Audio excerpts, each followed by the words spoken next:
Hey guys, thanks for joining me. And if you like what you see, please subscribe. Hello, peoples. Welcome to Sharp Ends. I'm going to be doing a review of the Bushfriend 2000, which is a collaboration from Dutch Bushcraft Knives and Boker. Boker, of course, is a German knife company, very old knife company too, and they always have that little tree symbol up there. This is 80 CRV2. And it is heat treated at 60 to 61, which is actually a really great range for that.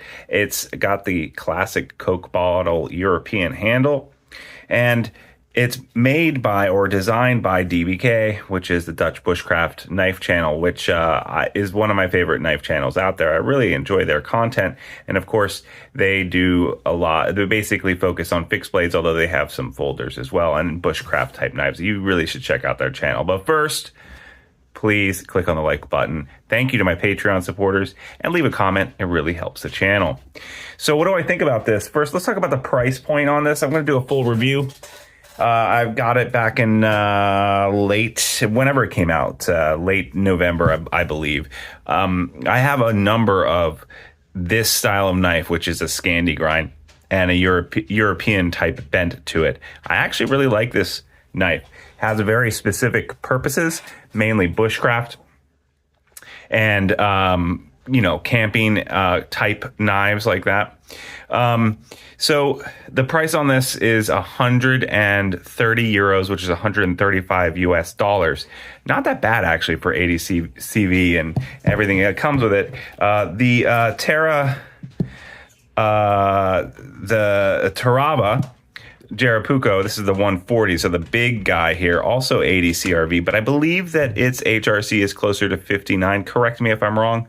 So a little bit less, but good Scandi grind here. Not as nice of a handle material here. This comes in, I believe it was around 50 or 60 euros without the sheath, and with the sheath it came in to about 80. What really gets you here with this guy, here, is that it's $50 shipping, which is that's a big amount of shipping from Europe. I hope that Boker, this sold out really fast. I hope that Boker makes this in more amounts and sells it directly to the US so that shipping cost can come down. The styling on this is great. I think that if I had only spent $130 on this, I would call it fair. Not great, but fair, because the materials on here, instead of a plastic handle, you're getting this nice pressed paper and you're getting the brass pins here, obviously full tang, and the heat treat on it is great.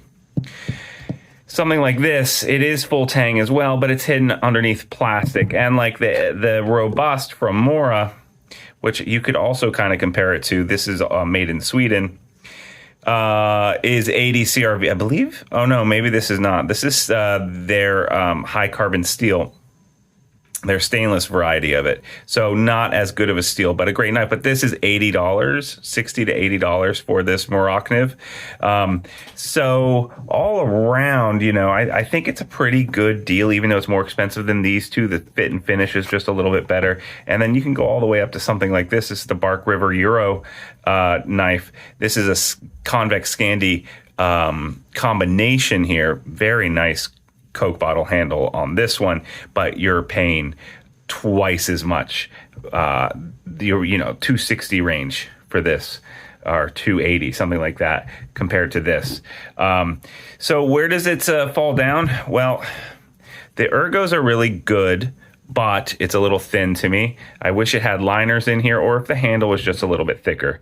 Look at the thickness of these two handles. Now my hand, I wear extra large gloves. Obviously, glove sizes lie for men. They want to make sure that you feel like you have big, manly hands. So, I have extra large hands, and this, obviously a full 4-finger grip, but it feels a little thin in the hand. Now, that's what I thought, and that's what I said in my unboxing and review. But since using it, cutting it, and actually the blade looks really clean right now, but that's only because I washed it. So yes, I have hard used it. I batoned the crap out of this, and I feather sticked a lot. For feather sticking, it's amazing. For doing small, precise cuts, it's amazing. For doing bushcraft type stuff, absolutely great. Batoning, not so good. And that's because it's only 4 millimeters thick. And, there's something about it where, let me see if I can, I guess 4 millimeters is okay and kind of standard, but it just feels super thin behind the blade. And I don't know why that is, but it's not the best thing to use as a whacker. I prefer, honestly, my cheaper Mora knives to use than this. Also, I was bashing the crap out of it, obviously, to test the edge. There are very little nicks or little turns in here, except for the very point. Very point's been turned, and I think that what happened there, and I don't know if I'm going to be able to get this on camera or not, maybe a little bit. You can see it had been turned there. Because I was batoning with it and it hit a rock when I came all the way down. That's what I think happened. I didn't notice it until later, and I know that where I was doing this, there's definitely some rocks down there. So, that's what I think happened. But having said that, and having made, let's say, 10 to 20 fires with this, it's still very, very sharp. So I really appreciate that. So the ergos, I'm going to call them good in the end. They feel thin to me, and I think I like a bigger Coke bottle type handle, something more like this Euro from Bark River. Having said that, or even this Robust this isn't the Robust. I'm saying the wrong name for this knife. Hopefully earlier in the video, the real name came up for it. This is not the Robust, though. This is their more expensive version. The Robust is a $16 knife. This is like a $60 or $80 knife, and it's full tang. But this handle is much fatter, and it just feels nicer for me. However, sometimes the function of a knife comes with the weight and the balance, and this is perfectly balanced right here, like right there,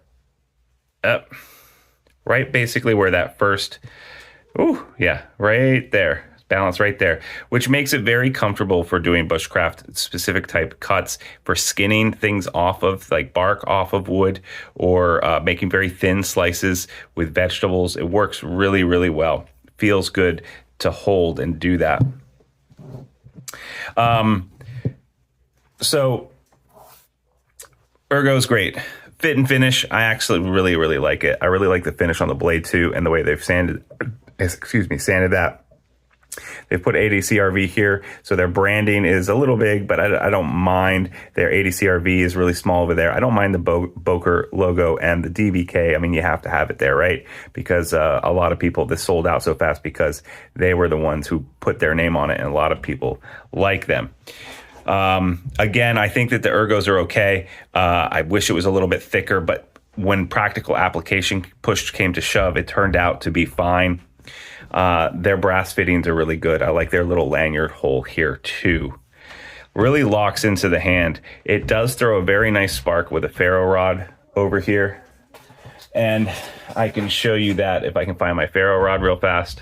Here's my ferro rod.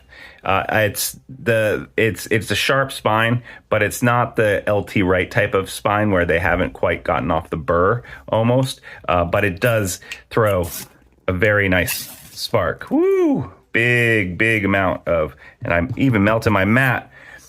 I've done that multiple times, so don't worry. I knew that was going to happen. It happens. That threw off a big spark, and I just clean it off with a rag here, and it's gone.